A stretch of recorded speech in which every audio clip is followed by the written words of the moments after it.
What is up, my fellow mobile gamers? In today's video, we got our best guide for the Forbidden Forest. So we actually had a very nice community person reach out to us on Discord, and they sent us some guides for the Forbidden Forest. They wanted me to make videos on them. These are just kind of written out. I'm gonna have links to their website down below in the description box, so if you want to go ahead, support them, check out their webpage with all of their different guides on the game. So I thought it was really nice that they went ahead and they reached out to me. We have the Haunted Hollow and then the Deathly Dell. Now once you go ahead and you clear stage 5, then you will unlock this one. It's pretty much just an extended, harder version of the Haunted Hollow. The Haunted Hollow is a multiplayer 8-stage raid-like mode, and at the end of the stage you will meet one of the bosses. You're given one claim reward per day, and it can stack up to 7 times. So what this means is you don't need to go ahead and play every day. So if there are certain days where maybe you have to work, or maybe you just can't get into the game, then you can go ahead and have them stack up. And the other mode is the Deathly Dell, which is 20 stages, and it's basically a total of 4 bosses with various boss mechanics. So it's just kind of like a longer version of the Haunted Hollow. You can only claim rewards twice a week though, and these do not stack. All right, let's go over the boss mechanics next. The first boss we have is the Dementor. Ignore the Dementor's minions. This is one that I kind of struggled with at the beginning until I realized, like, oh man, the minions are just, they're just there to cause trouble for you. Completely ignore them, focus only on the boss, dodge the orange path, which you'll see is kind of like that charged up attack. Avoid the whirlwind circles as well, because they do a lot of damage to you if you just kind of stand in them.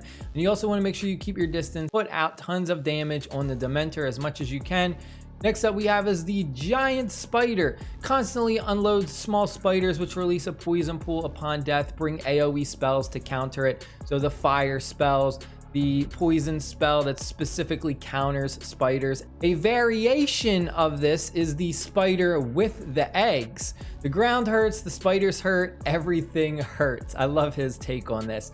Prioritize on clearing the eggs. AoE attacks are super effective. Next boss we have is the Dark Wizard. Prioritize on killing the blue wizard in the red circle. He keeps spawning minions. And then the Glacius is super effective in mass killing the spiders. Release Glacius while near the wizard for maximum damage. So very, very important to have that specific skill card, which you get very easily just by playing through the storyline. Next boss we got is the Yeti. Run from this, and run from this. Pretty much you just want to run from all of those devastating attacks. So a lot of movement is going to be very crucial in taking down the Yeti. Next boss we got, stand bottom area. Do not knock the boss away. So you don't want to have any of those stupefies or anything like that that's going to give that crowd control push effect. Boss applies AoE mist clouds on you, so you really got to watch out for that because those are a bee to deal with. Walk away. Red circles are safe zones, and then recommended to just stand on the left side. So you'll see in the pictures that he has demonstrated where the red circles are, and then over here you'll see that he is standing specifically in that left side. Next we got is the Dark Wizard Chess Master. The final boss fight is more complex than all of the other bosses. We got the big white chess piece, which is the sidekick. Can use Companion Ivy to cast Vanishing Spell and absolutely destroy it. There's only one piece in the beginning of the fight, and the Dark Wizard will spawn another 2 during that mid-fight. When it comes to the small gray chess piece, which is the main boss, can't use Ivy to destroy it though, and there is 2 of them. You win the fight by destroying both. The main strategy behind the Dark Wizard Chess Master is going to be all 3 players should bring Ivy as a companion, but only one person will use her in the beginning. Save the other 2 for the mid-fight when the Dark Wizard spawns another 2 big white chess pieces. You're just going to destroy the 2 bosses. Then we got the floor is lava. From here on, you're playing the frog crossing game. You get one-shotted if you stay in the orange zones and get stampeded by the horse chess pieces.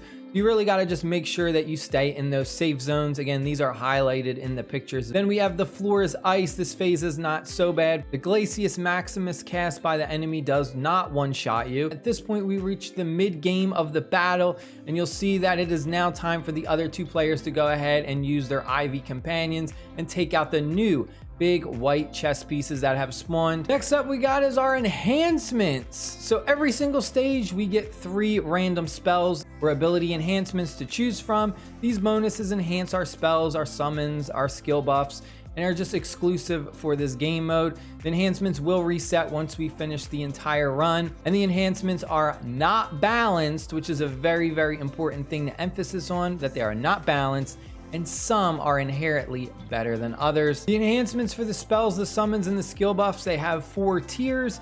So kind of like a common, a rare, an epic, so on and so forth, like a higher rarity, they just kind of get stronger. If you're unable to get the specific enhancement for the card, it might be a good idea to swap the card out of your deck and use cards that are enhanced, because that is kind of how strong those enhancements are. They are very important in this game mode. When it comes to battles, you'll see that the hardest battle that you choose always has the highest chance of getting you the higher tier enhancements, and vice versa. It's recommended to just stick to the hard battles because it gives you the best risk to ratio, whereas the hardest battle, sometimes you can end up receiving terrible rewards and it's just not worth it. Merchant and Campfire. So we've got some really good tips right here. At the stage before the final boss, you're going to choose Campfire, obviously, if your health is low, but if your health is not low, then just choose the Merchant to get the attack buffs for more damage. When you're doing the 20 stage raid, you're always going to take the Merchant path and Campfire whenever you see it. You'll meet the Merchant twice per run by attack and health buffs every time. They are stackable. When it comes to buying the skill buffs, the only ones that are really worth going ahead and getting are the Sharpshooter and the CQC Expert. However, if you already have them or they're not in the shop, just save your coins for the Campfire upgrades instead. If you have both the Sharpshooter and the Expert, then you're going to go ahead and get a damage buff no matter the distance between you and the enemy. And that is it for part 1. We will have part 2 out very soon. Again, a huge shout out to the fellow community member that helped supply us with this information. Links to their webpage down below in the description box. Stay happy, stay safe, and I'll see y'all later. Peace.